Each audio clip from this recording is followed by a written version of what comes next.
production of Cary TV, the Town of Cary's government access channel.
We have called to order the Planning and Zoning Board meeting for August 27th. We begin, as always, with the agenda. Does anyone have any changes to the agenda? If not, I will look for a motion to adopt.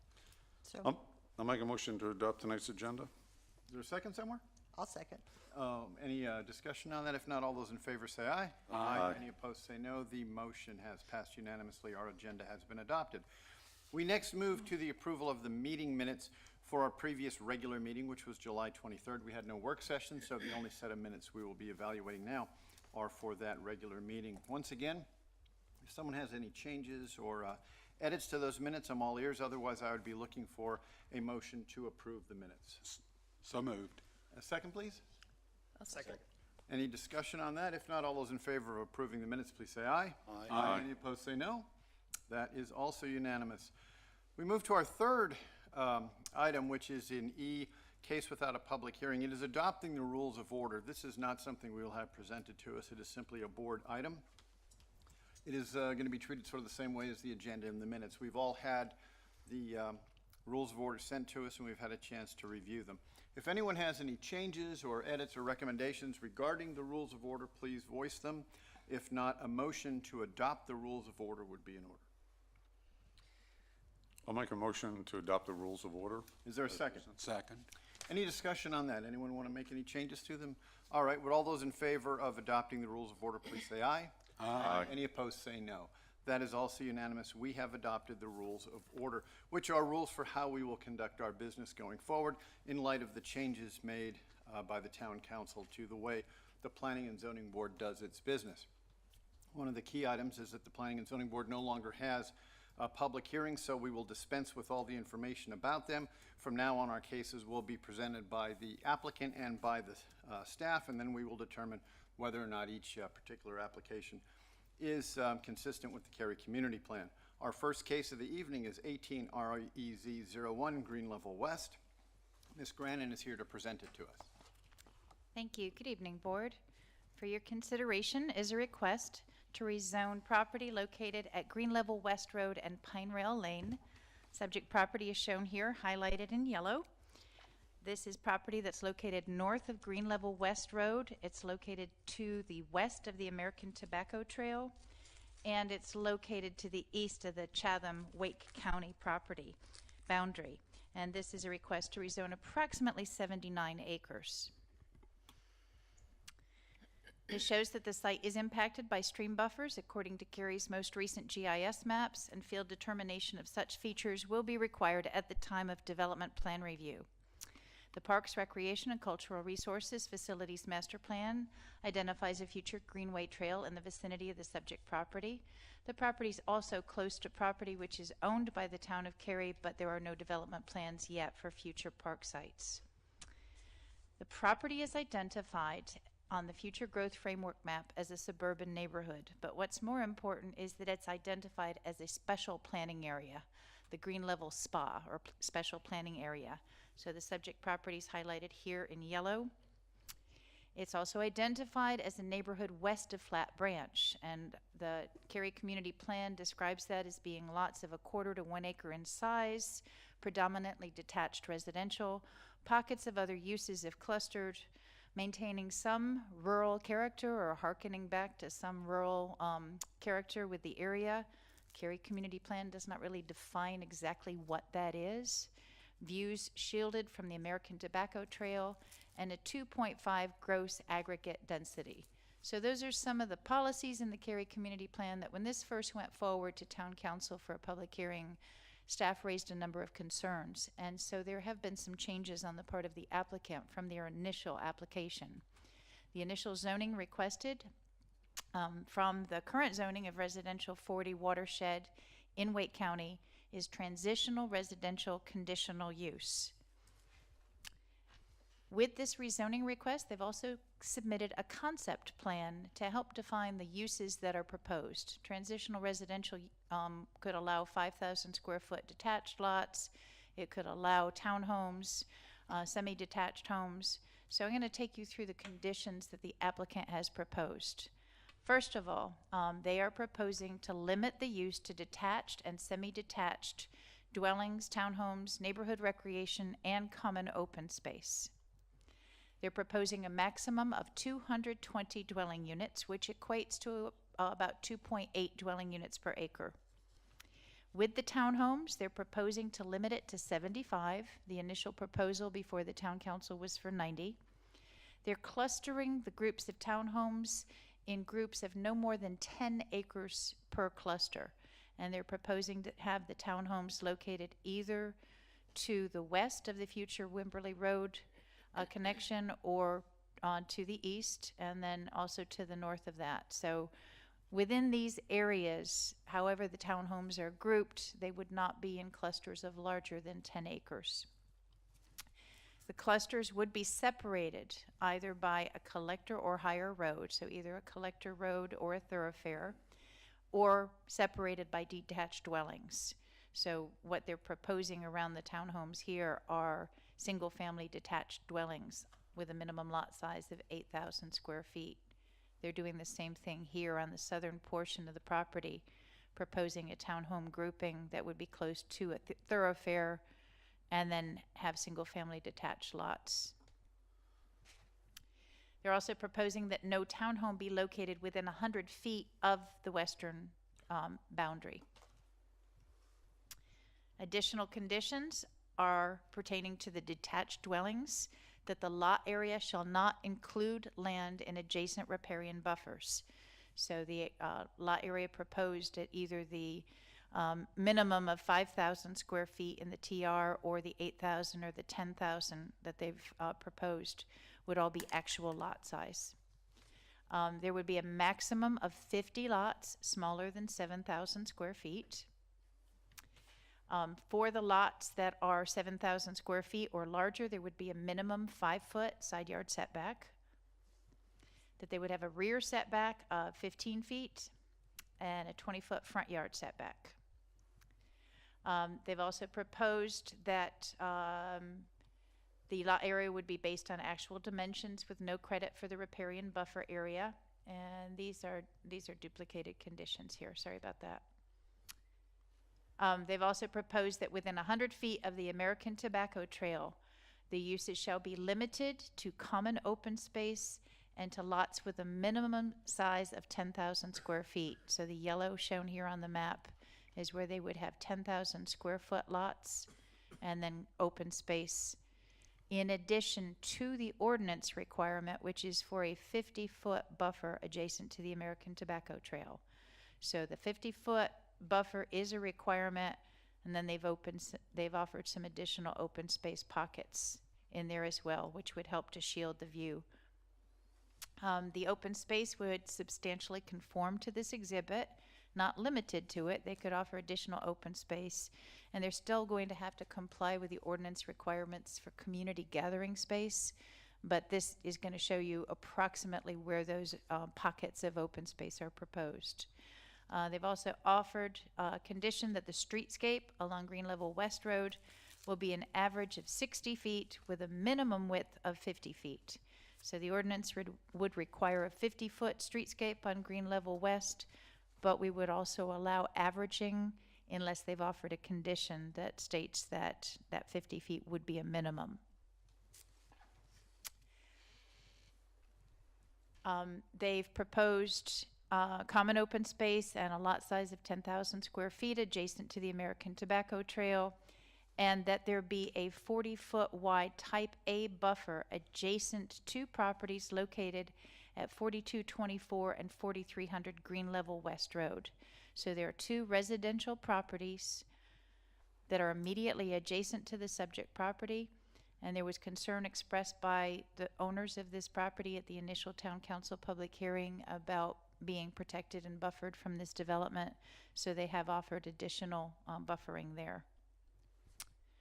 They've also proposed road improvements at future access points. So this concept plan does not show all the roads. The road network is something that's not decided at the time of rezoning.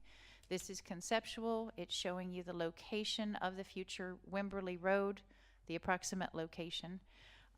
But the traffic study showed right in, right out access points along Green Level West Road, and they're offering road improvements that were recommended in the transportation analysis.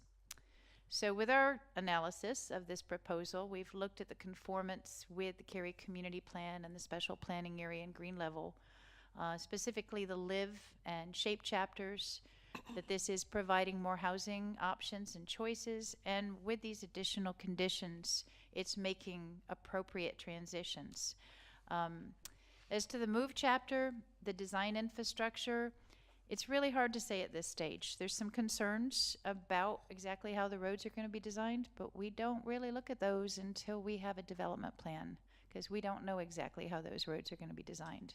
So as tempting as it is to really delve into this a little bit further at the time of the rezoning, we don't have a development plan in front of us yet to really study that and know exactly where the alignments are going to be.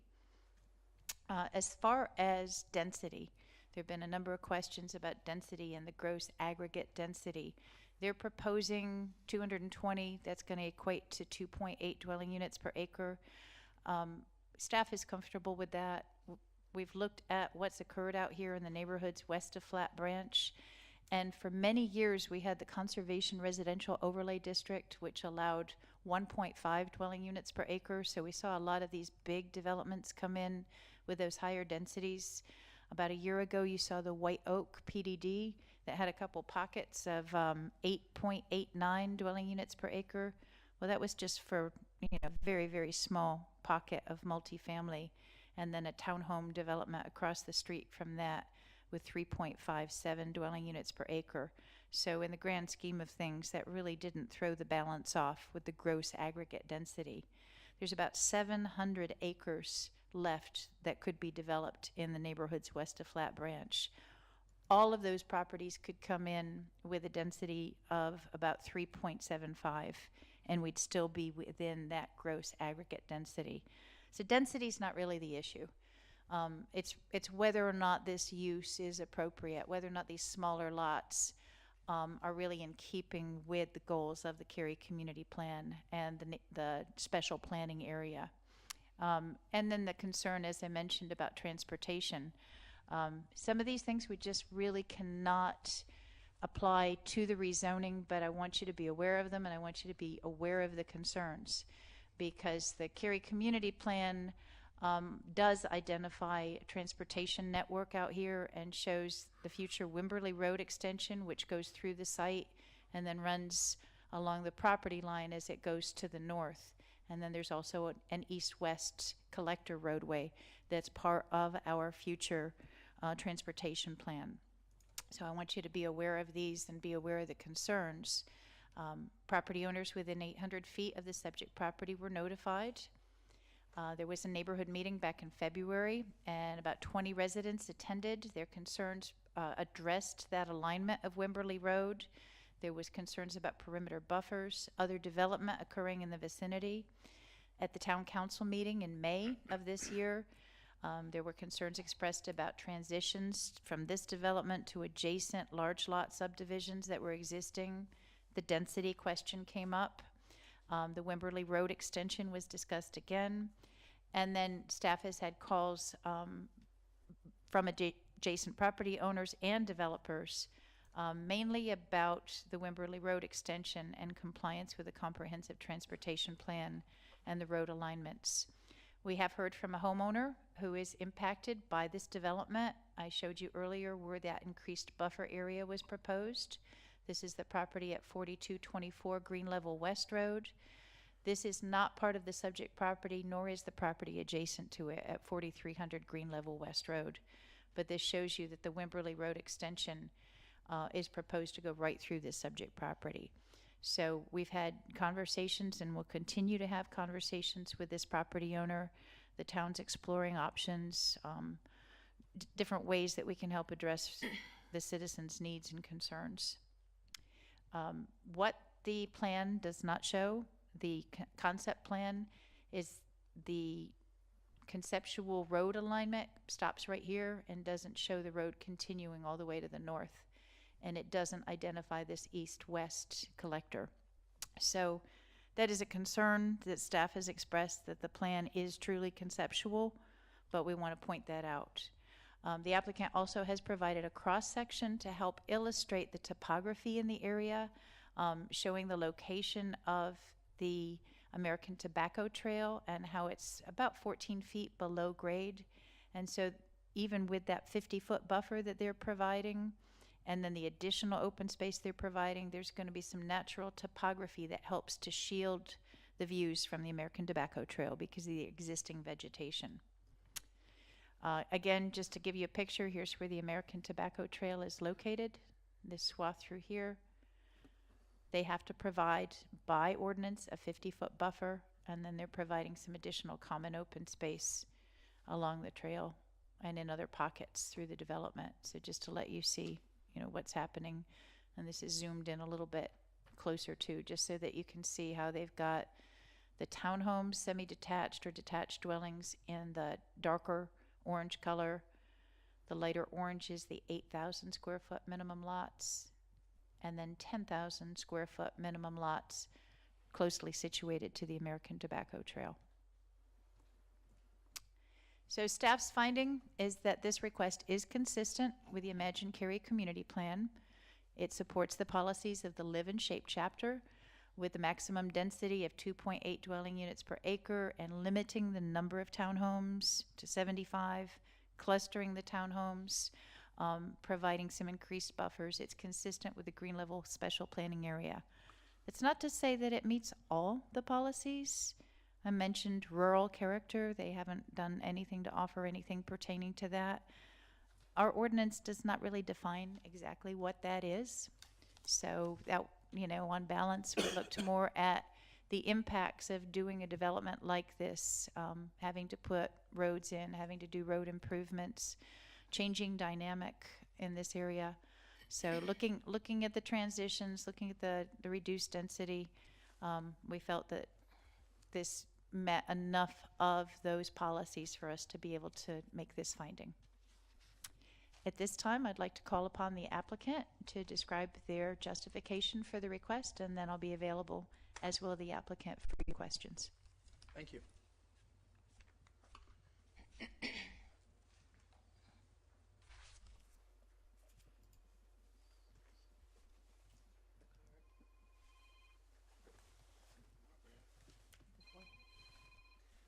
Good evening, Mr. Chairman, members of the board.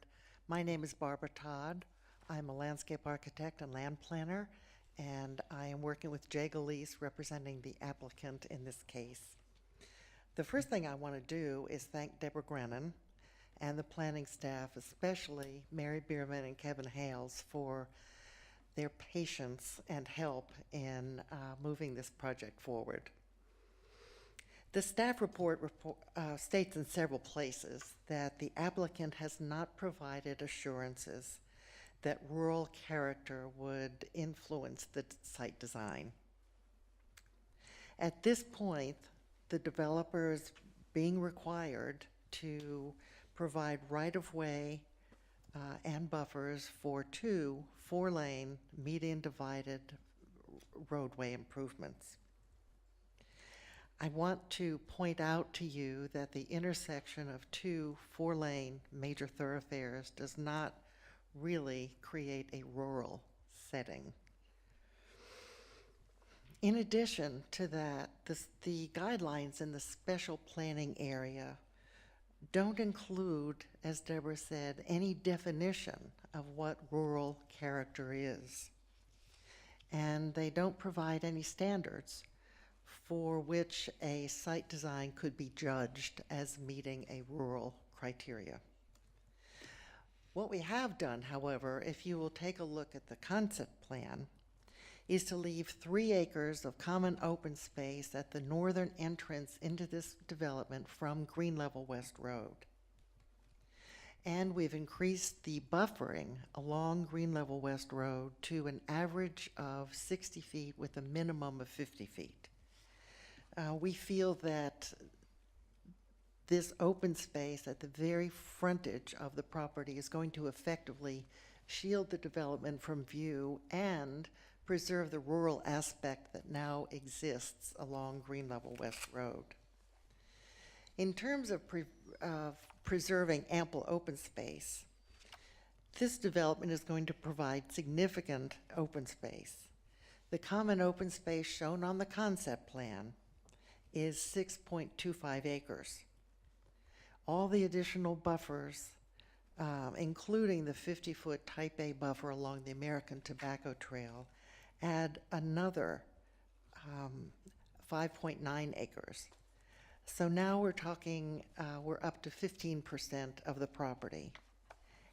And if you include the right-of-way for the Wimberley Road extension, that includes another 10.25 acres. That gets us up to 28% of the property. So we feel that we are providing ample open space to the development. And in conclusion, as Deborah noted, we've made many changes to the original zoning conditions that were submitted back in January. We're providing more open space than in a typical suburban single-family development.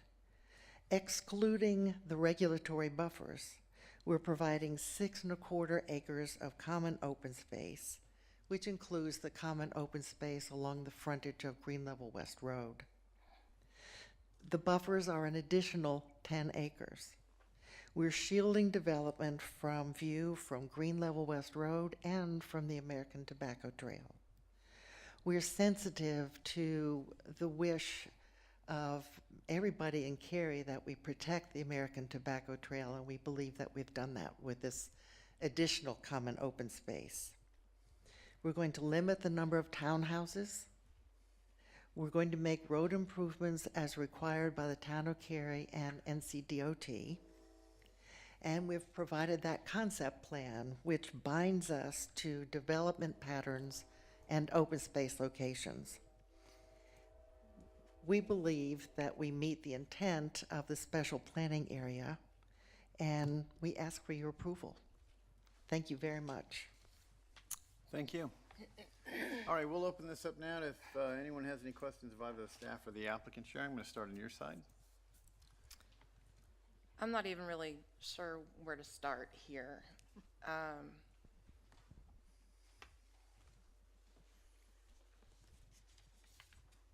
I don't think I have questions. I think it's more of a statement. So I'm going to go and defer to my Okay, we'll my pass partner and come here. back to you? Yeah. All right. good idea. Sure. Good evening, Ms. Grannon. One question I have is regarding the buffer on the east side of the property, and the applicant has proposed a 50-foot buffer along the American Tobacco Trail. Help me if does my memory serve me correctly that there's also an existing buffer? No, this is what they have to provide on their property. There's some existing land area that's not immediately paved trail that belongs, to the American Tobacco Trail. So there's some easement area there. Okay, do you recall what that easement is? No, I don't have those details. Okay, I just remember from a previous case, I wanted to say 100 feet. So their buffer, their 50-foot buffer. Is on their property. It's on their property, but we don't, okay, so there's no, I don't remember seeing any of the presentation to show what that easement is basically I'm looking at how close does their property line come to that already? I guess is one of the questions I have. I could offer a piece of data on that one. The original rail line that went through there, typically had a 50-foot right-of-way on both sides of the track. That was pretty standard for this whole So line. it's probably about 100 feet 100 feet wide. And the that's trail itself is probably, I'm 10, guessing, 20 yeah, feet, 10 or something like 15. that. It's But 12, the yeah, rail 12 line, feet. as a standard, had a 50-foot buffer on both sides. 20 feet wide. So Mrs. Todd said that it's 120 feet wide, the trail. Okay. Let's see if we can zoom in on a vicinity map, just so we can see it. That's Yeah. consistent. So this is, the trail is the paved area, but it's within that right-of-way. It's within that, the ATT right-of-way. Okay. Back on, another quick, thank you, appreciate that. Back on I think it was slide 18, that you showed the activity and the proposed density. Lisa, I accidentally turned off my viewer, so I'm going off the PDF slides, so. Truth be told. I'm sorry. So you had a slide that showed the development activity in the area. Here we go. Thank you. And where you have the bubble where it says proposed density,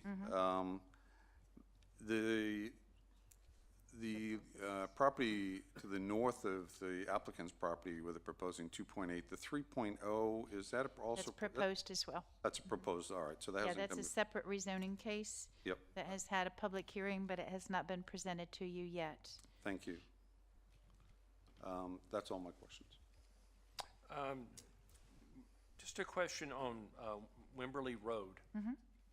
So basically, just to make sure I understand, it's going to go kind of almost through the middle. It's going to be 4 lanes, but is this like years from now, or is it, is it even up for the development of the road itself? It would be built with the development. So but it the would be- portion of it, Okay. this portion of it would be built. The requirement would be for the developer of this property to do their portion of the road. Okay, gotcha. So and then the rest of the road, though, would be dependent upon whenever it was funded, or a future developer. The development to the north is also going to have responsibility for their portion of the road with their development project that comes in. And there is discussions about where this road lines up. Whether it's on this property or whether it's on the property line, which is what is shown on our transportation plan. Gotcha. And then this would have to be, the alignment of the road wouldn't impact the development. They would have, or would they have to wait before they could know where the place of development? They're going to have to submit a development plan that shows us the alignment that's proposed. They're going to have a road profile. They're going to be showing our transportation engineers why it works this way, how it works. We're going to ask them to line it up on the property line and build their half of the road as it goes north of their property line. So these are all things that happen at the time of the development plan.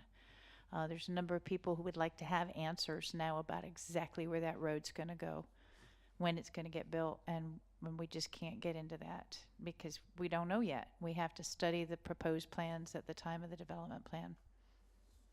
Okay, thank you. Keep moving this way, I guess. Good evening. If you could pull up the conceptual plan real quick. Sure.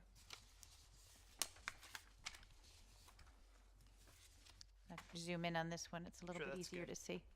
So I guess one of the things that I kind of struggle with is I want to commend the applicant first for actually providing a picture, because I think that does help a lot. Looking at these, I'm really used to looking at PDPs, knowing that there's almost a condition associated with that. Other than the roads you mentioned before, how dangerous is it to assume that this is kind of the picture of what we're getting? Like, what else majorly could change or shift? There is a note on the plan that says that the road alignment is conceptual. The roads drawn here are conceptual, and so we've asked the applicant, and they complied and put the note on this plan in, big letters that says this is conceptual. Okay. Because this could shift a little bit. It could go a little bit further over to the east. We know that they're proposing site access points in this vicinity, but exactly where they're going to line up and where they're going to place, we don't know yet. There's also a east-west collector road in this area, which is not shown on the plan. So those are all things that we need to work with them on at the time of the development plan. But this is to help us understand the clustering aspect, the pockets of the townhomes, and to illustrate that they are going to be getting the larger lots adjacent to the existing single family and adjacent to the American Tobacco Trail. Okay, thank you for clarifying that. My other, I guess, question is around connectivity. And if I'm diving a little into the site plan, please stop me. But can you maybe elaborate on where exactly connectivity would be provided? Not Vehicular yet, connectivity? nope. The Okay. east, north, south, and west, obviously not to the east because that's the American Tobacco Trail. Right. So we're not going to have connectivity to the east. But yes, as I mentioned, there's going to be access points that they've committed to road improvements per the transportation analysis. Okay. We know there's going to need to be connectivity to the west and there's going to need to be connectivity to the north.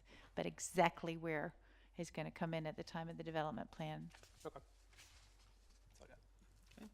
Before I hop over the equator, are you ready to go, or do you want to wait a little longer? Wait, I turn my head. Yeah, I had a question. You mentioned something about the grade with regard to the American Tobacco Trail and this property. Yes, the applicant has submitted an illustration to show that the American Tobacco Trail is about 14 feet below grade. So they submitted an illustration just to help show that in addition to the buffers that are provided, the existing vegetation in that area will help to screen the site. So someone walking on the American Tobacco Trail, is going to have trees that will help screen the view by the time you put in. Here's the 120-foot right-of-way that Mrs. Todd mentioned. So there's this is a cross-section of the American Tobacco Trail here, and then there's the slopes on either side of it.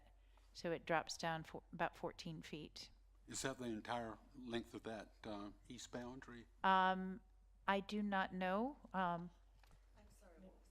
whether or not this is consistent for the entire area.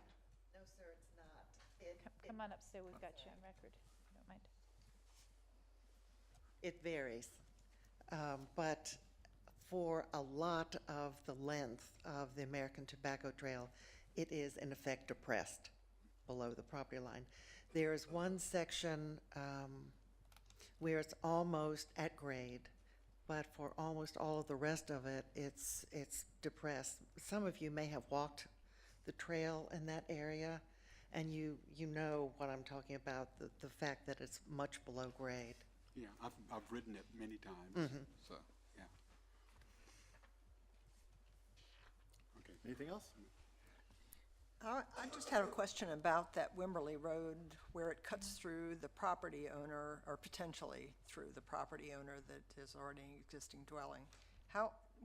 When was that made, when were they made aware of it, or when did that enter the picture in terms of the? Well, this has been part of the Imagine Cary community plan proposal as to when Ms. Johnson and her neighbor became aware of it. I don't know when they learned exactly what was proposed here, but they are aware of it. With the first neighborhood meeting, they're aware of it, which is why we've been having conversations with them about this. Okay, so that sounds like it's relatively recent since this plan was. Oh, brought into conception. well, it's been several years that the lines were shown on the plan, so it's over a year ago that this was adopted, so a year and a half ago this was adopted. But the plans were in the works for over 4 years prior to that. Understand. Okay. Victor? I'll just continue on that point. This is a remarkably complicated piece of property, trying to shoehorn what they've done, and it's amazing they've got just about everything in it, but it's a very challenging piece of property, so I respect what the applicants tried to do here in their quest. But since the road slide is up here, I can recall a very interesting discussion. It was quite emotional, I believe, because of some of the folks speaking out about the landowners. I think was the slogan at the time. about moving that road over versus what's in the plan, which shows just going straight right down to Wimberley, the other road connecting over to Bachelor, and feeling very imposed that as a single property owner, they were taking the brunt of these roads coming through their property. And I think we even had a discussion about wiggling the road over a little bit, not even having to intersect Wimberley Road, all sorts of things to try and We did talk sympathize. with Apex about whether or not this could shift. Yeah. And they already have development plans on either side of the So road. I'm sure they're not able to accommodate. Right. Of course, of course. So this has been back and forth for a while, and I don't see it getting better, given what the plan had, a line connecting to Wimberley and the line connecting over to Bachelor Road, particularly given the green property here in your map. If I don't misrecall, those homeowners actually in Apex right there, aren't they? No, Or is not that really. Cary? They have an Apex mailing address. But it is Cary. It's in Cary's long-range plan and Cary's future growth framework area. So it's ETJ. So it would be it's ETJ or? it's not in our ETJ. No? It's not? No, it's not. It's not in our ETJ. It's in Wake County. Got- So if they wanted to annex into Cary, if they wanted water and sewer, they would apply for annexation and zoning. But it's, right now, this is Wake County zoning, so it's just like this. It's Wake County R40. So this is going to be the dumbest question all about this thing. Why, with all the property that was acquired here, why wasn't that taken care of as well, included in the plan, and Wembley would have been connected in just like the plan that we approved in January 2016? That is, Sorry if this is that dumb is a question for the applicant, Is the applicant, if they wish to speak to that. would they wish to speak to that? Better at the microphone. I beg your pardon, would you mind repeating the question? Well, it just was a simple one, where the little, I think you can see the same slide, where the green, where your proposed road, Right. dotted lines that on your plan and here, Mrs. Grannon showing, the green property is preventing the connection of that proposed road down to Wimberley, which is where it's ultimately supposed to go. Right. So as you contemplated this whole plan, it's not unusual that a developer aggregates several pieces of property from different landowners. This plan could have been so much more efficient and with less challenge to just connect right to Wimberley Road. Why wasn't that included as part of your plan? Why wasn't that pink road connected down to Green Level West? No, connected to Green Level West at Wimberley Road.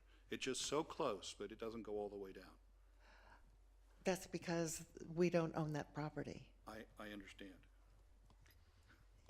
And we And- can't make somebody acquire land, so. I knew it was a dumb question, but I just wanted to clarify why we weren't doing what seemed to be I'm not a road designer, but it just seems like I could connect those dots pretty easily, but. Right. Okay, I'll leave that one. Mrs. Grannon, thank you very much. Thank you. As the applicant. Ms. Grannon, could you please bring up that slide which showed the stream buffers? Sure.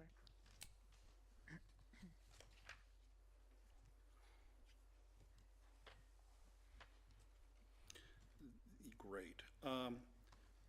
Usually when I see blue like that going through a property, we take some efforts to try and not develop into those stream buffer areas, subject to review during development plan and Right. have you. But those look like some stream buffers there, but from the plan that was presented, there's a lot of housing developments that's They going won't be over able the to same places. put a lot into a stream buffer. If it's determined to be a subject stream, subject to regulation, then they will not be able to put a lot in that stream buffer. But they could have common open space. Yes, absolutely. Yeah. But that other picture showed areas where, And that's why it's conceptual. because it would yeah. be those conceptual areas excluding the stream buffers, Exactly. of course, if determined. Yeah, to they, be the site. just because it shows it on the concept plan, they still will not be able to carve a lot into a protected stream buffer. Great, okay. It's a good question. Can you show the density of the developments around there? That was Sure. a very helpful slide. Yes, perfect, okay. So on the far western edge of the special planning area, where we cross into Chatham County, or actually it's just a little bit, I guess it's where the red line is right here. We cross Chatham County. Once you get across that line in Chatham County, it then becomes, I think, 1 to 2 dwellings per acre, if I recall. Yeah, I think they go up to 2. up to 2, 1 to 2. It's kind of the target range. And we're in the 2.5 Right, for target the range gross here. aggregate. And we did, take a big pocket, or we took a pocket of pretty high density, as you pointed out, with the White Oak Baptist Church here just a little bit away. So as I'm thinking, the model in the Cary development plan, to be consistent with that, is we're supposed to transition down on density towards getting to the Chatham County line. And it just seems to me like with 1.54 units per acre, which is the property just immediately to the east, and then where we're supposed to get to 1 or 2, seems like we're having a little bump up in density. And I know you said earlier, we looked at density, we can't be too concerned about it, but We're always concerned, but we looked at the I'm big seeing it as picture. not being consistent with transitioning down. You would have thought it would have been equal or less than, And we were very concerned, and we did bring that up at the initial public hearing and with conversations with the applicant, and then they came back with some enhanced buffers and some, larger lot sizes adjacent, 8,000 square feet on one side and 10,000 on the other. So yes, it's, we're always concerned about good transitions and buffers. We do anticipate, that there may be more development in the future in this area, that this is probably not going to stay, 0.5 dwelling units per acre here. yeah, a challenge to develop that with all the different homeowners there, but Yeah. more than just a big farm or something. And so let me go back to the, your score sheets here, by the way, are very helpful, and for folks at home, you can play along with the planning and zoning game yourself, too. It's really handy here. We have in our live policies, we have something about providing more housing options, or in the words in the plan, it's about diversity of housing options and so forth. It can't be the case that when we have diversity of housing, it's always a good thing. Sometimes the diversity of housing may be inconsistent with some of the neighboring area that you're trying to do something in. And I know that some of the positive aspects of diversity housing are that we have homes that may be for first-time buyers, we have homes that are suitable for, elderly people, maybe affordable homes, what have you. But we don't have any townhomes except that little tiny piece up with the Baptist Church anywhere out in this area, do we? You're absolutely right. This is the first plan that has come in with products like this, is other than the White Oak Planned Development District. Which is only 3.74 acres, and we understand. Yeah, that was very tiny. Very It was tiny. less than 10 acres for the overall site, That's right. including the existing church. I remember that one So very that well. was, there was a lot of, careful scrutiny of that one and differences of opinions, but it was on the big picture a very, very small portion of this overall area. So I know we sort of checked the box on a pocket. I don't know that we checked, that we're hiring or thinking about doing the same thing over and over in this area, because then a pocket doesn't sound like a pocket. It sounds like standard operating here, setting a precedent maybe for other development here. And I know that they're trying to fit in a lot of stuff here in this property, but why the townhomes? Why the townhomes? But back to the rural character discussion, which I know is not stated, and maybe a little less density would be more favorable to rural character. Could be a few more trees. I don't know, or maybe accommodation for the stream buffers. Townhomes, is that a good diversity in this area, or That's bad what you diversity? get to make the recommendation on. All right, so I'll leave it at that. So thank you very much for bearing my education this evening, but do love the sheet. Thanks. Finish up?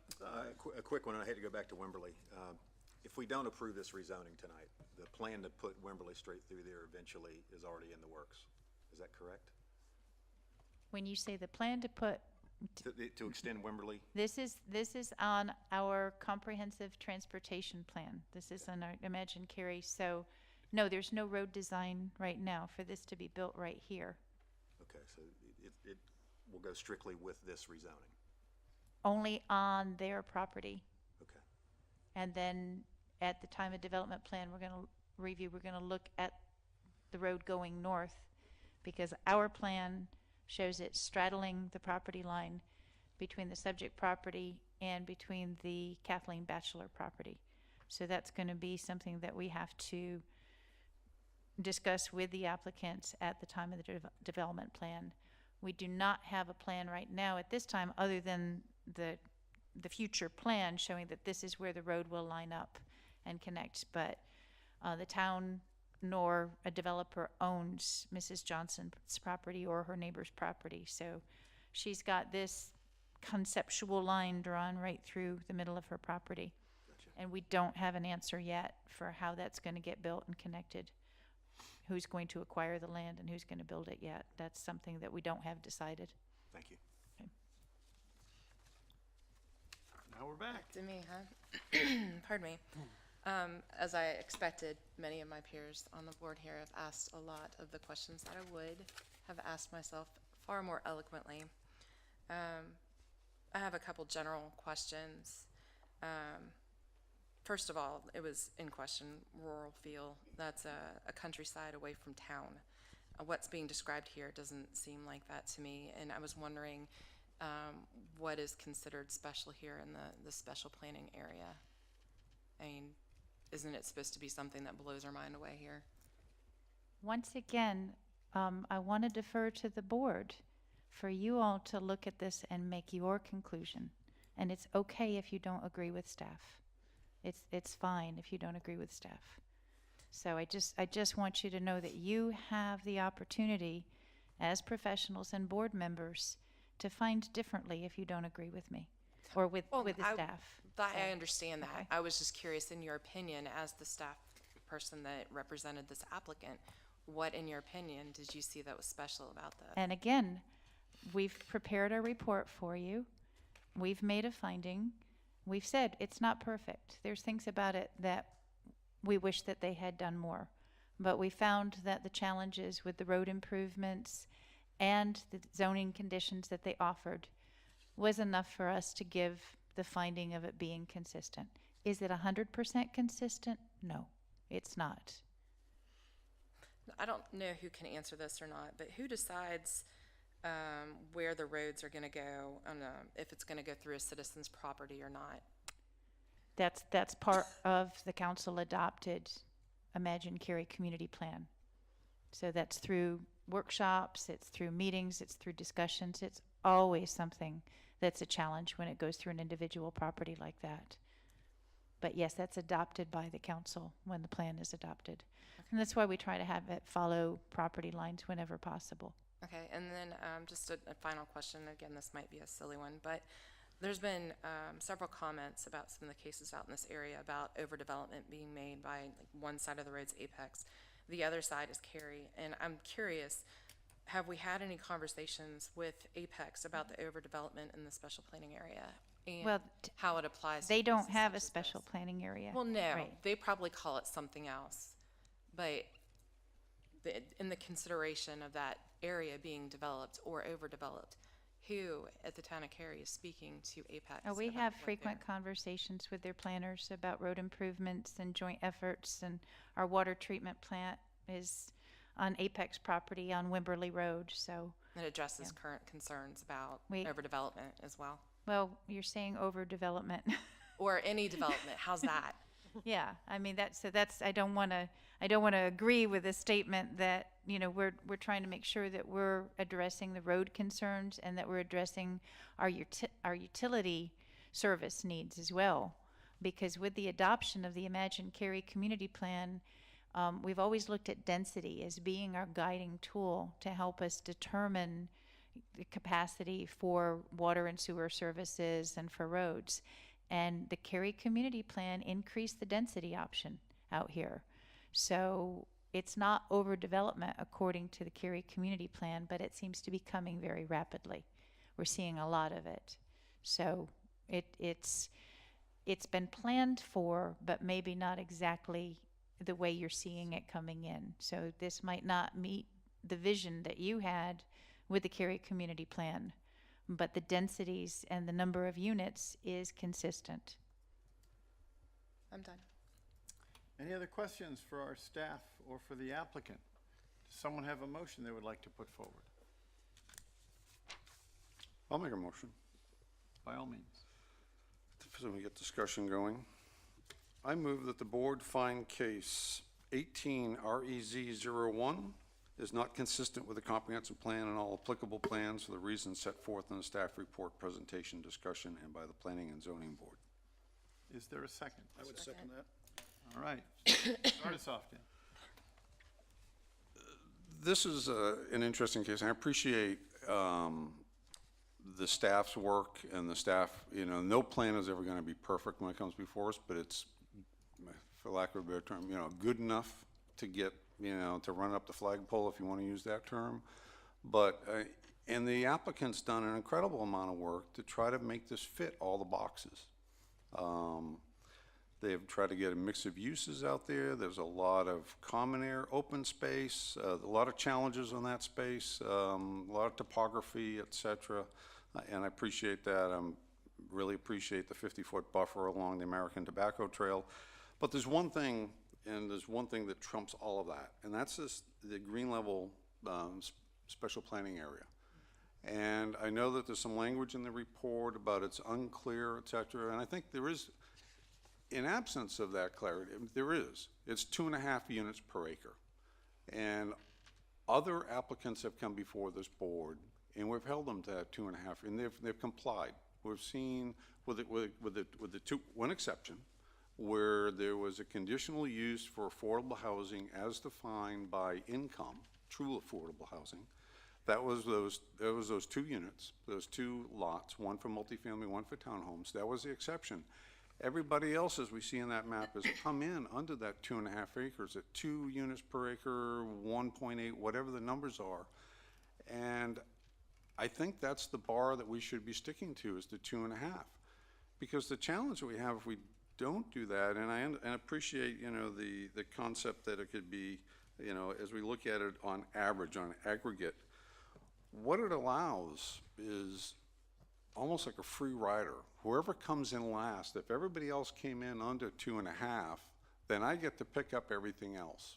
And I think that if we really want to make this special and maintain the characters, we come up against, that land is actually, I think, well, it's in Wake County, but some of those areas nearby are in Chatham County. But regardless, as we look to preserve that, I think that 2.5 becomes the stake in the ground. At least that's my feeling, that all the developments coming forward, as they have in the past, get measured against, and that becomes where we start from. And so for that reason, I just feel the density is a little bit too high. Appreciate the challenges, and I think that the applicant's done a great creative job trying to address it all, but that's why I'm voting that we deny this. I would like to know, just for the sake of our new charge to being evaluating against the community plan, which of the, maybe not the policies, but the large goal that you think we fail on balance, would that then be shape? Is that what we're? It'd be shape, I guess, it's when we look at, yes, it would be on that Okay. shape. If I can, I'll go back to the staff report and I'll find the exact, as I looked at the shape policies, and there was,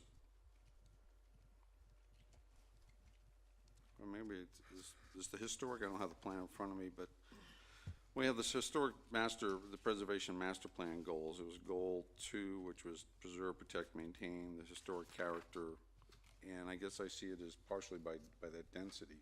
Okay. If that's that helpful. Yes, it's very helpful. Thank you. Victor, you seconded that, right?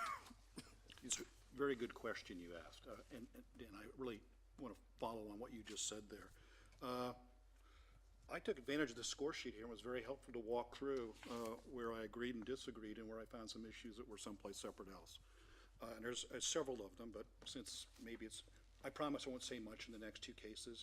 This might be instructive of this process here as we're trying to go through and do consistency. So this is one person's effort to try and be consistent with the consistency process here. Live policies 2 and 3 both got checked. By the way, everything that we see on this score sheet is checks. There's no pluses or minuses or pros and cons. Any decisions might be pro and con, and I think there is some uncomfort within staff about some aspects of this, and there's some things that are positive which get checks, but there's no like a positive or a minus or something, look at the pros and cons. So I went ahead and did that, yay or nay on some of these. So live policies 2 and 3. I don't think that this is consistent with the providing more housing choices, particularly with what's intended there with starter homes and the other things. If you just read what's there, I'm not going to repeat everything in the plan, the words. And I also disagree with the check mark as being a suggestion positive about more housing options, particularly as it relates to townhomes. I don't think this is an area that fits townhomes, and I don't think that's going to appeal to the overall area, independent of whether you feel it supports the rural character or not. I'm disappointed there isn't any affordable dwellings, but can't ding them on that. I'm going to go down to engage. Engage plan goal number 1, where you talk about maintain a diverse and balanced park and open space systems. And if you read the extra text in there, there is some mention about wildlife and those sorts of things that concerns there. And this is an area which the folks who lived a little bit to the west of this property, there has been some issues with regard to wildlife migration. There's been so much development south of Apex, south of Green Level, with Apex. I know they've seen a lot of animals and things going through that area that have not been seen before, and some of it perhaps is due to a lot of development. There is a lot of tree area there, and I don't know what the adverse impact to wildlife might be, but I would say engage goal 1 is probably a no as opposed to a positive check. And for the same reason, I think that applies to goal 2 as well. So I'm seeing checks turning into negatives as opposed to saying positive. I'm okay with plan goal number 9 as a check for positive. For shape policy 6, provide appropriate transitions between land uses. Again, this is where the density comes in, and I think the density here is not right and consistent, and I think it's a density up from the property just right to the east, the R12C that you have there. This is much more density than they have over there, so I don't know that that's consistent. This almost starts to look like infill as opposed to new development because you've got other things around it. It's quite a substantial increase as we talk, and I won't say any more about it, so I wouldn't give that a positive. Preserve and maintain Cary's attractive appearance and quality development. Again, not with this higher density out here as being proposed and putting in these townhomes. I'll go to Green Level Special Planning Area. There was a maintain land use transition. It's a bit redundant. Some of these policies are issued in a couple of areas. Again, I'd put a no for that. Respect heritage and open space. It does mention rural character there, but I don't. When you see rural character, you know it, but it's hard to define. I guess I'm in the no, I don't think so. And then in the move policies, I think a road that just dead ends. Just want to clarify, the checks are not saying that we found in favor. They're just saying that those policies apply. Yeah. That's a very good clarification. It took me a minute for the score sheet, because that's not what that is. That wasn't any sort of score sheet that we used. That's Understood. just to recognize which policies apply. So Well, took me a minute to try to figure out what you were reading. Well, it would be helpful that maybe helps. to, just an aside, to understand this is consistent or this is inconsistent in the scoring, but that's for future consideration. But in that special planning area, you didn't even have a check on policy 1, but I gave it a negative, or at least my mark was it's not consistent there. And move policies, excuse me, I meant Green Level Special Planning Area 1. Move policies 1, 2, and 3 all had check marks as they applied, as clarified. And again, with the roads not going where you want and not being in the plan, we just don't know how that's going to all shape out, and I find that too much uncertainty. I can go on, but I will finish briefly here. Move, ensure a well-maintained system. Well, not sure if that thing is going to that gap is ever going to get closed. And I'll add 2 that I didn't see checked off at all under policies, under the policies section number 5, protect and restore open space in the natural environment. No, I've got a problem with that with regard to what was said earlier about the rural aspect and a question about wildlife, which was called out in some of these policies earlier, and preserving and protecting urban tree canopy, policy number 9.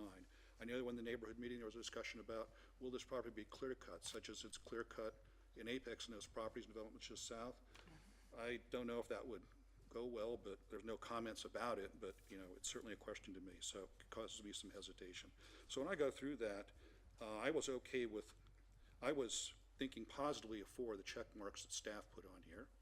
I was thinking negatively about 7 of the check marks you put in there, and then I found 5 more that I felt no about.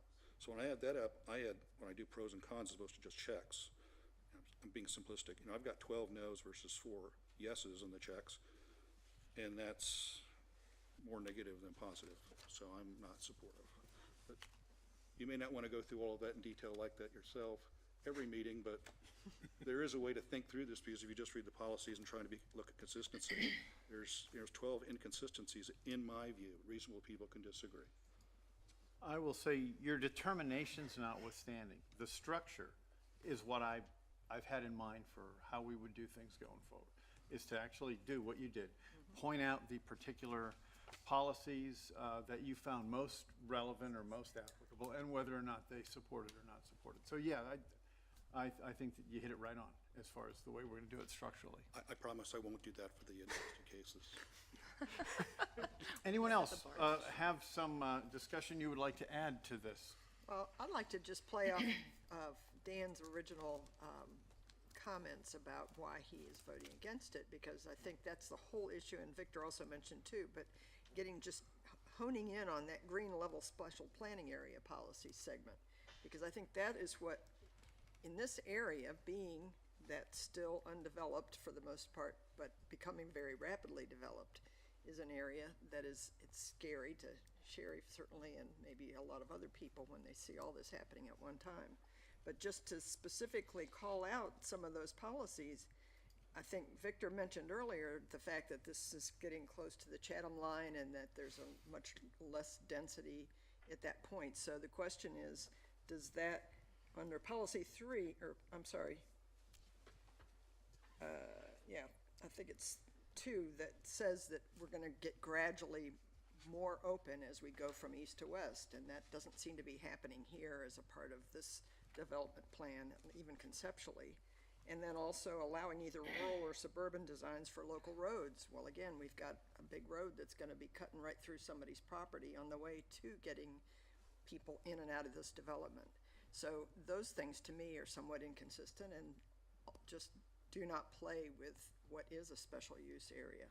So I think, that, as you say, kind of trumps a lot of the other things that might be an issue for an in-Cary proper sort of decision-making.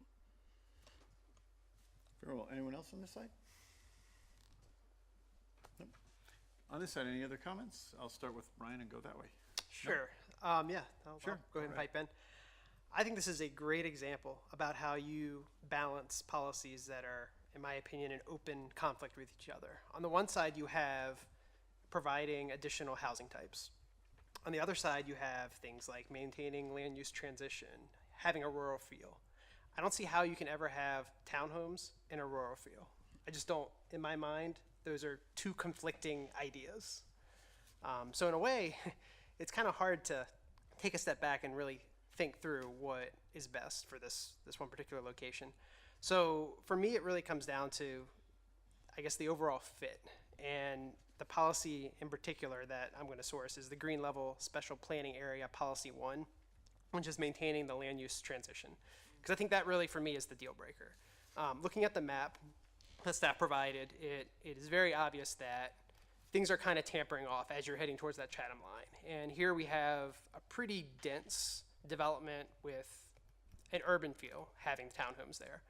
I will applaud the applicant for putting forth townhomes. I think that that's something that is needed in that area. I just don't think this is the right case, or the right location. Something closer to the destination center, again, I think would better support that policy of transition. But having a transitional residential zoning with the lot sizes and the setbacks provided here, I just think is very out of character for this transition and this tapering off towards that Chatham line. So therefore, I'm going to support the motion to oppose it. Steve? Pretty much in agreement with what Brian just said. To me, I'm the same way. I can't get past policy 1 for the green level special planning area.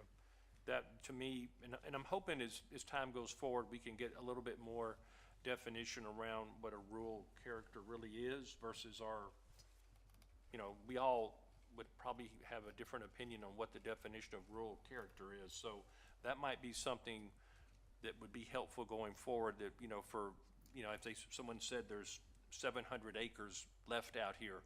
So I do not think this is the last time we're going to hear that. And I kind of feel a little bit badly about this because I do believe the applicant has done an awesome job trying to balance all this, and it's a difficult piece with the road coming through the middle, but just for right now, based on what we're being asked to do, policy one was the deal breaker for me. Any more else on this side, or are we all good? No, I've got some stuff. Oh, go right ahead. So there were several things looking at this case that I had problems with, and it's obvious that I take special consideration of this area because it's my neighborhood, basically. So the density I had a problem with. The safety, I'm thinking of the bicyclists that go out there on our rural roads. There's already been 2 of my very close friends that have been killed in that area by people that have not been paying attention on these roads. They're curvy, they're rural roads. My kids like to bicycle out there as well, so I have safety concerns. For those of you that have been out in that area, if you're making any kind of turn off of Green Level West, you'll see that there's very low visibility on both sides. So traffic's a big concern. The rural feel, I mean, I think that we've said a lot about that. The destination centers where the higher density is supposed to be, and then it's supposed to taper off as you get to the Chatham line. Last year, when we saw that White Oak PDD, I think we all had a feeling that this was going to open the floodgates for cases like this. If there's not clarity around what a special planning area is or what a rural feel is, let's clean up that language in the Imagine Cary plan. I had a really hard time with all of this because policy one, Ryan's right, it does not, townhomes and apartments do not create a rural feel. So we're destroying that. The buffers are nice, that's great, but it's not good enough. The American Tobacco Trail, you can already go down towards that green level area starting on the White Oak side of it and go down, you can see houses from the trail. And I'm sure the neighbors that have those houses they don't like have people having access, like in Copperleaf, there's access directly to it where there's been crime reported because they keep going off the tobacco trail into these neighborhoods. This was just all not a good fit for me, and I'm afraid that it's going to keep on coming. My biggest issue, and I'm going to go talk to the town of Apex, because I think that the town of Cary and the town of Apex are not talking enough to each other to determine the development in this area, because there's a lot of clear cutting, there's a lot of overdevelopment, we're close to Jordan Lake, we're having some wildlife issues, and nobody's paying attention to it. So I think that's all I'm gonna say. Okay, Chuck, you want to know this? Anyone else? I don't know what to add. The only thing I got is, like some folks here said, the special planning area seems to be the dominant of the chapters here because it's specifically to this area. If maintain land use transition would have been, we could have more than one check, but heritage and open space was considered super important. I don't know, if you don't put townhomes where there's 2 4-lane roads intersecting, where do you put them? On one hand, yeah, the green level special planning area rules, but the staff knew that as well, and for some, what I think fairly legitimate reasons, thought the heritage and open space and some of the other things were equal. But this is pretty much down the middle. But I will say before this thing goes to a vote, there was some question among council members and some other folks.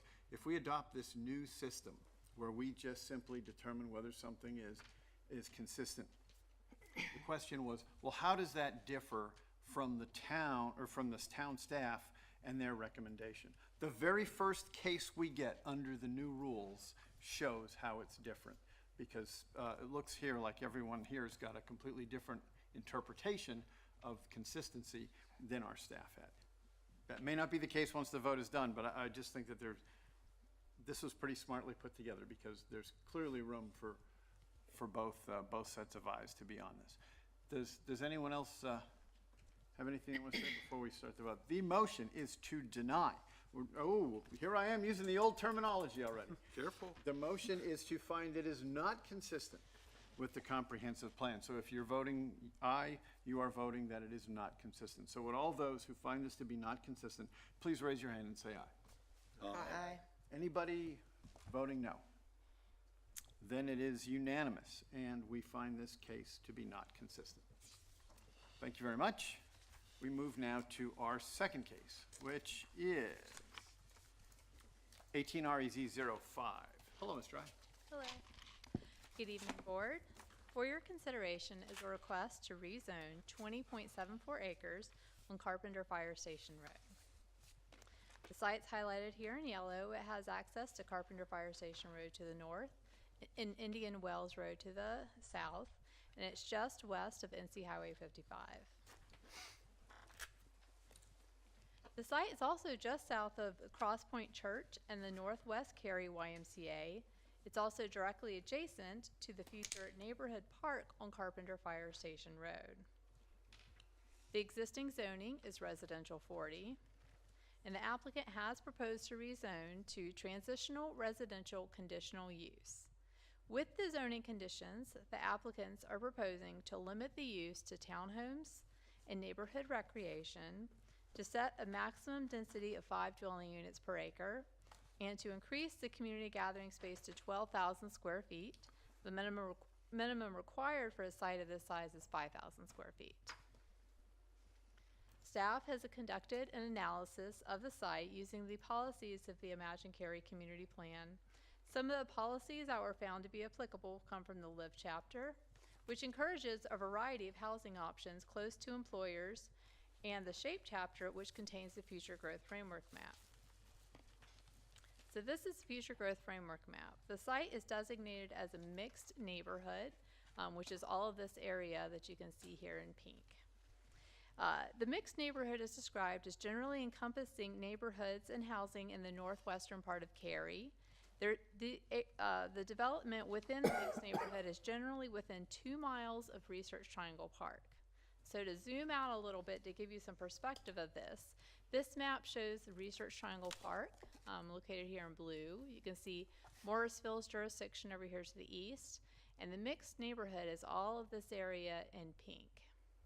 And again, this is intended to provide a substantial variety of housing options, all within about 2 miles of the Research Triangle Park, to provide for housing options for people who work in this area. So we've also looked at the current mix of housing within the mixed neighborhood designation. According to the town's GIS data, there are about 9,000 dwellings within this entire mixed neighborhood right now. When you break it down into types of development, we find that 50% of those are single-family detached, about 30% are townhomes, and 20% is multifamily homes in this area.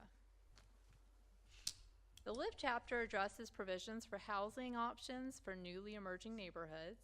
This is a snapshot of the town's interactive development map, which is located on the town's website. The various colors represent properties that are currently in the development process. So the subject site's located here in blue. Again, they're proposing townhomes, but you can see there's a lot of development activity just south in this area. The properties which are green are in active development. In pink, there's a development plan that's currently under review, and light pink, there is a recent rezoning approval. When we look at the town of Cary's GIS maps, the site is impacted by stream buffers. However, field determination of those will occur at the time of development plan review. The Parks, Recreation, and Cultural Resources Facilities Master Plan identifies a proposed neighborhood park, which will be called the Carpenter Fire Station Road Park, directly adjacent to and west of the site. The Panther Creek Greenway Corridor is also located within the site. It's adjacent to Panther Creek. That's this Greenway Corridor located here. This greenway is not yet built, but greenway easements have been dedicated for the proposed trail alignment with a previous development plan submittal. And site design should consider opportunities for construction and access to the proposed greenway, as well as connection to this proposed park site just to the west. When we look at the transportation plan, Carpenter Fire Station Road is a thoroughfare. and Indian Wells Road is a collector street. There are also 2 town roadway projects underway in close proximity. First is the Carpenter Fire Station and Bridge intersection improvements, which consist of realigning Carpenter Fire Station, and this will be east of Highway 55 over in this area. Second is the Carpenter Fire Station road widening project, which will stretch from Cameron Pond Drive to Highway 55. And this project will widen the 2-lane road to a 4-lane median divided section with curb gutter, streetlights, pedestrian, and bicycle facilities. And this project is in the early phase of design with future public workshops scheduled for the winter in 2019. When we look at transit, there are existing GO Triangle transit routes to the east of the site on Highway 55.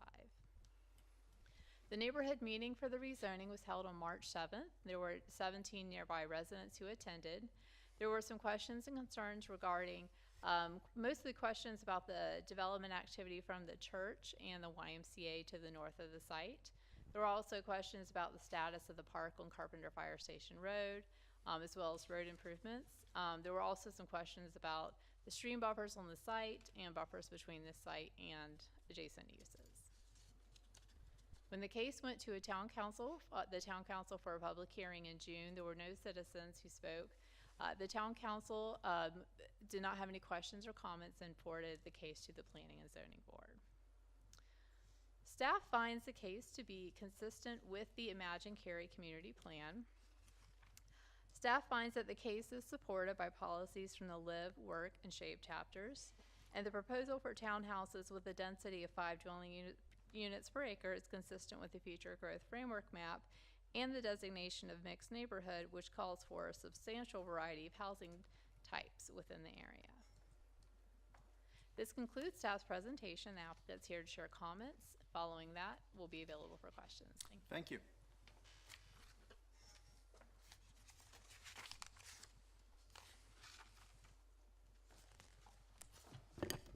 Good evening, Mr. Chairman and members of the Planning and Zoning Board. Glenda Top. I'm here this evening representing the applicant. I'm going to say very little tonight. Staff has gone over the chapters and the policies that this rezoning complies with. On the Future Growth Framework map, it is a mixed neighborhood, and as pointed out, it does allow for a variety of housing types. As the map shows, there is quite a bit of development that has been occurring in this area. We feel that the townhomes are an appropriate use here. You've got the YMCA, you've got the church, there is a park adjacent to this site, stream buffers, it's very well buffered from adjacent parcels. We feel that we have addressed any concern that was raised by the neighbors, adjacent property owners, and I'm here, and other representatives for the case are here also to answer questions. But in summary, we believe that we do comply with the Cary Community Plan, and again, happy to answer any questions you have. Thank you. Thank you. I'm going to start on the left side this time. Any questions or remarks for the staff or the applicant? No concerns. Just one question. Where are the ins and outs to this property? Would one be in that little tiny sliver going up to Carpenter Station and the other one down to Indian Wells? Is that where you would conceptualize those to be? Yes, potentially. And okay. Yep. Yes. Okay. And would there be any others? Just those two? I don't know at this point with the rezoning, but I know that connectivity will be looked at. It's a requirement, of the ordinance. So if there's options to connect to other areas, that will be looked at during the development plan. And for those two connections, which we can probably anticipate that would occur, would we know those to be left and right, both left and right, or not at this earliest stage? I'm going to pull up an aerial, and I think that'll help inform the conversation a little bit better. Hold on just a second. So there's also, in addition to, to the north and the south, there's also this road that's built here that's adjacent to the site. So there would be, I would anticipate. Right up. Thank you. Where the arrow is, that's the road that was put in by the church last YMCA, so we do have access we are going to have access onto that road also. Okay, and left rights then on the 3 access points? Or is that too early? Too early. Okay. That would be determined at site plan. Okay, that's all, only question I had. Thank you. I don't think I have any questions. No questions. I have a quick one, Ms. Dry. The western property line separating this development from the park, what is the buffer requirement on that? I believe it's a 20-foot. Let me just reference the staff report really quickly.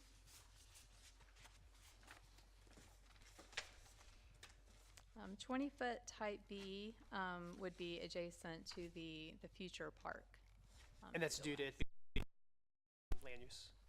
Is the reason for the That's the smaller correct. buffer? Okay, thank you. That's all. Steve? No questions? Keep on going. Going we go. Last. I don't think I have any questions. All right, if no one else has any other questions, how about a motion one way or the other? I would make a motion. I move that the board find case number 18REZ05 is consistent with the comprehensive plan and all other applicable plans for the reasons set forth in the staff report, presentation, and discussion by the Planning and Zoning Board. Is there a second? I'd second. Any further discussion on this? If I look at this, you know, I think it really, I was really focused on the live section.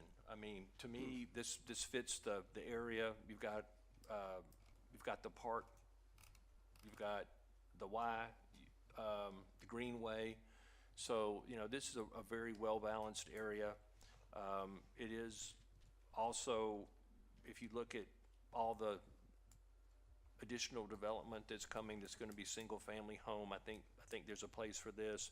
There's some townhomes not too far from here, and then just based on the ratios that we heard about, that to me really is key to this more than anything else. So that's where I was focused. I agree with what Steve said, nothing to add. Anyone else? Agreed. Would all those in favor of the motion please say aye? Aye. Anyone opposed, say no. That motion carries unanimously. We find it consistent. We will now move to our last case of the evening, which I believe is 18REZ08. Hello, Mr. Ramage. Good evening. So this case is a rezoning request by Fellowship of Christ Presbyterian Church for their 2.7-acre property on Kildare Farm Road. The case actually is pretty simple, and it's all about enabling the church to share some common facilities with 2 neighboring properties to enable them to work together, and that'll become clear as we discuss it.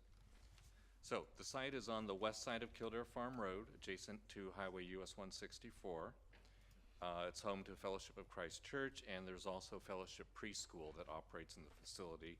Both those uses are permitted under the current zoning. The reason the applicants have submitted the rezoning is to enable expansion of the church and the preschool, and to enable them to share some common infrastructure with the properties immediately to their north. The town's GIS mapping indicates a small potential amount of stream buffer in the extreme southwest corner of the site, but of course that'll need to be determined by field survey. So this site is currently zoned residential 40, and as I mentioned, churches, preschools are both allowed under the R40 district. However, expansion of church and preschool uses on a property this size would require a special use permit if it stayed R40. And that's one of the reasons why the applicants have requested this rezoning. They're requesting a rezoning to office and institutional conditional use. Under O&I zoning, both the church and preschool uses could be extended by right without the need for a special use permit, and it's a little bit more straightforward. But there's also a second reason for the request to rezone it to O&I CU, and that's to enable them to share, as Ed mentioned, some infrastructure with the adjacent properties to the north. And we'll talk more about that in a minute when we look at some aerials. So 5 zoning conditions are proposed. The applicant's first condition concerns the allowed uses. This slide shows a list of all of the uses permitted by right or with a special use in a regular O&I district. And from among all of these uses, the applicants propose to only allow these: daycare center, preschool, and religious assembly. The next condition limits the maximum building size to 20,000 square feet, and of that 20,000 square feet, no more than 8,000 square feet could be used for the daycare or preschool. They also have a condition limiting the weekday hours of operation for the preschool or daycare, so it operate between 9 a.m. and 3 p.m., so that any trips dropping children off and picking them up would miss rush hour. So the final condition would allow the site to have stormwater control and parking facilities shared in common with the two ONICU properties immediately north of the site. I've outlined them in magenta in the dashed line on this slide. And this is one of the key motivations by the rezoning request, as I said, and that's because the LDO only allows shared parking and stormwater facilities between adjacent properties if they have the same base zoning. So if the site retains R40 zoning, they cannot share parking in a straightforward manner with the adjacent properties, and they can't share a shared stormwater control measure. So the two properties to the north, by the way, have submitted development plans for medical office, and the rezoning on this site for the church, school, preschool, and daycare uses wouldn't change the use on the sites to the north, just sharing the parking and stormwater. According to the Future Growth Framework map, the site is part of an area designated as a traditional plan neighborhood. Traditional neighborhoods are typified by the master plan communities that typically were developed in Cary in the 80s and 90s. Traditional neighborhoods can include and do include churches, schools, daycares, and those kinds of uses, often at their edges, easily accessed off of thoroughfares such as this site. And so those planned uses conform to the traditional neighborhood. Staff has evaluated this case also for conformance with applicable policies in the Imagine Cary Community Plan. We feel the proposal supports shape policy number 4, since it will enable expansion of the existing facilities and facilitate more efficient infill. Shape policy 6, that deals with transitions, should also be satisfied simply by meeting the town's perimeter buffer requirements and streetscape requirements to the extent that the site would need to. Work policy 3 is particularly applicable, we think, to this site, helping to grow existing businesses in Cary. Our church isn't a business, but it is still in the same spirit of enabling institutions and existing operations in Cary to expand and helping encourage this sort of expansion. The church has been in place here for 35 years, and this is the first major expansion they've sought.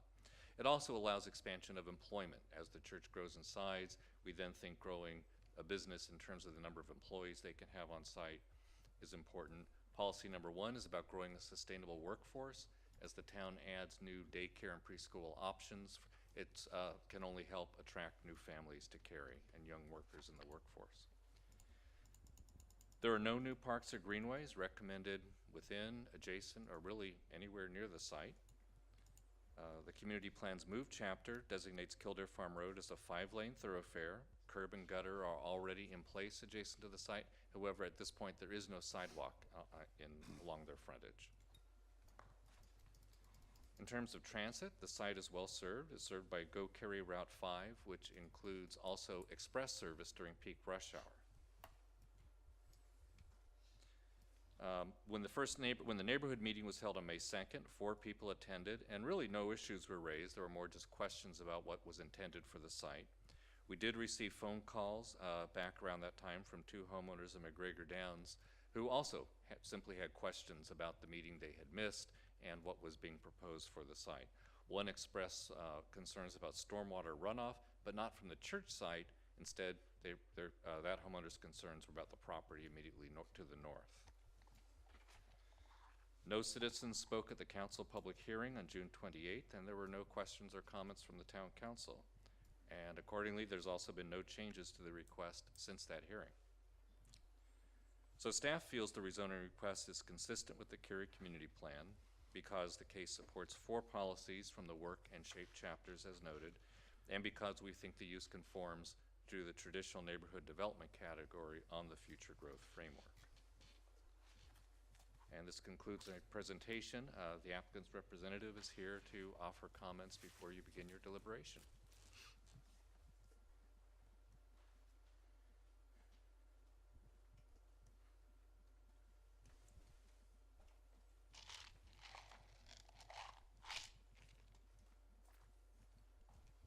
Hello again, Glenda Top here tonight on behalf of the church. I am not going to add anything. As staff pointed out, it began with a need to have shared parking and the stormwater impoundment.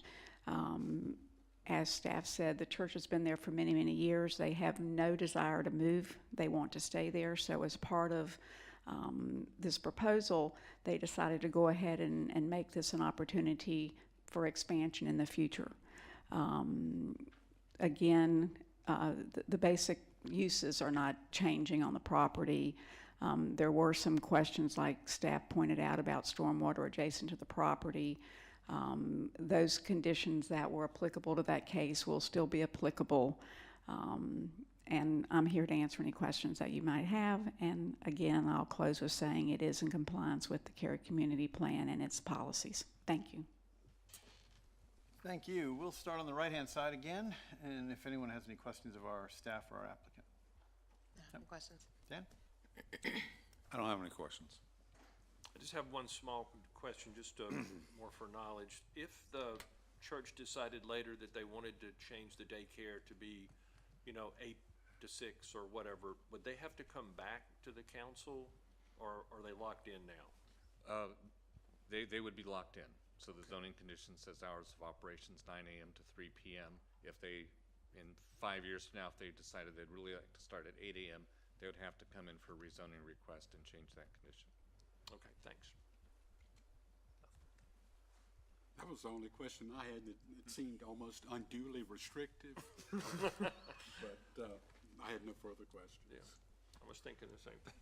I don't have any questions. Just one clarification question. I think I was a little confused on what was intended here.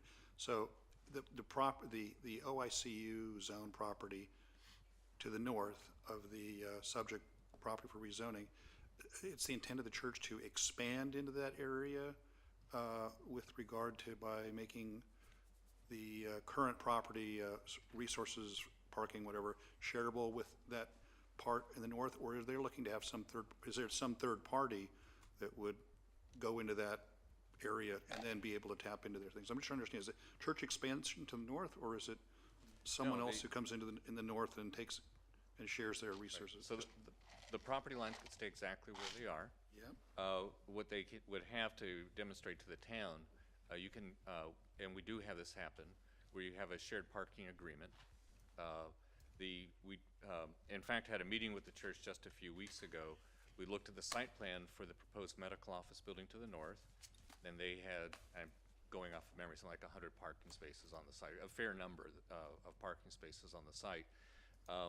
And since the office building doesn't need those spaces on a Sunday, and they don't typically need them for classes in the evening, weekdays, they would just have an agreement that in order to meet the land development ordinance has a requirement for every seat in the sanctuary, you have to have so many parking spaces.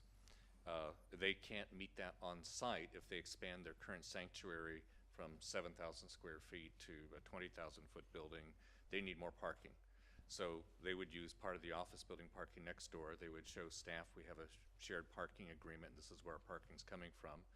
The same way when the office building gets ready to develop, at present they're contemplating that the stormwater control measures, the retention or bioretention pond, would be on the church property. So there's a quid pro quo that the rainwater actually flows downhill. Downhill is towards 64. So there'd be another agreement when the office building, the church submit development plans, that we have an agreement, stormwater flows downstream onto the church property and is treated by a facility there. Okay, so the church is not planning to expand itself into that property in the north. That's some other third party yet to be determined where these opportunities for sharing would now be enabled. Right. Perfect, thank you very much. No questions. I was going to keep my curious little question to myself. but since a couple other folks have please, asked it, go ahead. and it really doesn't have anything to do with our determination. I feel equally bad because Ms. Top's already gone up the stairs, and now I'm going to force her to come back down again. But typically, we see conditions placed after somebody's made a request, and it's almost like an acquiescence on behalf of the applicant to make things more attractive. Was the 9 a.m. to 3 p.m., you mentioned, Mr. Ramage, had something to do with rush hour, which I find kind of curious because this would only be access to Kildare Farm, which is relatively consistently busy most of the time. Was this in response to something? That's all I... Yes, it was in response to the potential need for a TAR and limiting traffic. I'll use an example with Glen Air and the number of, for their, what do you call it, like an elder daycare, their daycare for elderly people. And they had to limit the number of people that would be for the elderly because it would provide too many trips. So we worked it out with transportation to make it that narrow. So they understand what they're faced with, and if anything changes, then they would have to come back and get it rezoned. Now I'm sorry I asked, because now I have a second question for Mr. Ramage that comes from that, and it just involves, because it's something we've seen in other places. There are two different parcels here. They're going to do some joint agreement later with shared parking and everything else. There is no way that by doing this, if they were together, they would have kicked off a TAR, but by doing this separate with this shared agreement, you avoid having to go through such a process. I'm just thinking out loud because it popped in my head. I just want to be reassured. And I don't remember the one to the north had a TAR. They had one? Okay. Yes, sir. They had a TAR. Good enough for me. But it's all about, and for a small church such as this, it's the cost of a traffic impact study can be fairly significant for a very small congregation. They felt they would rather limit the hours of operation, so they stayed under the rush hour trip threshold to have to pay for a study than change the hours of operation. It now makes perfect sense to me. Thank you very much for satisfying my curiosity there, and I hope I wasn't the only one. Ms. Top was not expecting that question. If it was just for me, I apologize for the last 3 minutes of your time. Does anyone have a motion then if there's no more questions? I have a motion. All right, go right ahead. I move that the board find case number 18, REZ08, is consistent with the comprehensive plan and all other applicable plans for the reasons set forth in the staff report, presentation, and discussion by the Planning and Zoning Board. Is there a second? I'll second. Any other discussion on this? I'm always in favor of churches expanding.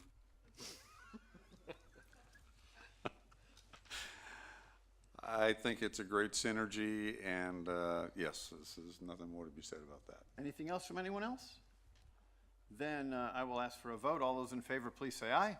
Aye. Any opposed, say no. That is a unanimous motion carried as well, and I believe that's the end of our agenda, so all that would be left. I'll make a motion to adjourn. Yeah, there we go. Second. And we can have another unanimous vote tonight? All those in favor, say aye. Anyone opposed? We are 4 for 4.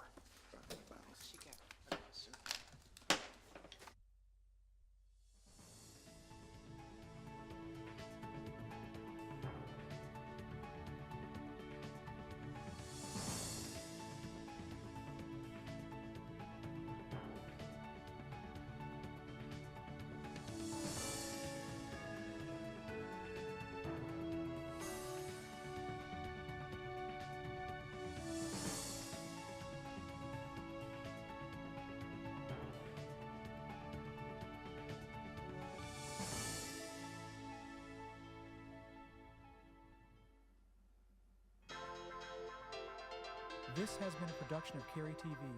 Visit the Town of Cary's website at townofcary.org.